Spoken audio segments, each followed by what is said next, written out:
Mañanita de mañana, mañanita de San Juan, ahí estaba la castellana asomada al ventanal, con dos luces en sus ojos, dejóse a deslumbrar. Yo no he visto caballero, vos como sois tan joven, a la guerra no tornáis. Cautivo de amor, señora, sin alma y sin voluntad, a las puertas de tu reja me asomo para llorar. Mi marido está en las guerras, Dios sabe si volverá. Terminadas son las guerras entre Francia y Portugal.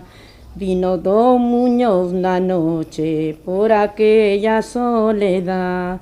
Nadie salía a recibirle, tuvo él mala atención. Por ahí pasará una bruja, por aquella soledad. ¿Qué buscas, buen caballero? ¿Qué buscas por la soledad? Busco mi espejo de amores, donde me solía mirar. Si quieres espejo de plata o lo quieres de cristal, espejo que tú me pidas, al punto te lo hay de dar. No quiero espejo de plata, ni de quiero de cristal.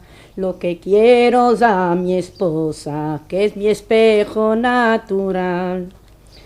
¿Quién te va por tus balcones dentro de tu palomar? Si a tu esposa no matares, mal caballero serás. Mientras bruja del infierno, digo la pura verdad. Entra por ese aposento, toma las llaves y verás. Él entró por ese aposento y una cuna vio levar a un niño recién nacido que parece un resentar. El árbol que Dios te fruto, la raíz la de cortar. Que a un noble caballero como Don Muñoz de Alvar, que a todos daba su vino y a todos daba su pan. Con 3 heridas mortales cayó sin decir ni una.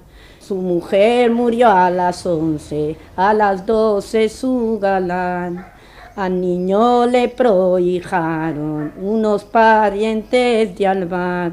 Don Muñoz murió la guerra, su muerte la fue a buscar. De vivir ya no podía, de sentimiento y pensar. Hombres que vais a la iglesia, hombres que subéis al altar, hombres que vais por los caminos, mejores frutos buscar, que a un noble caballero como Don Muñoz de Alvar.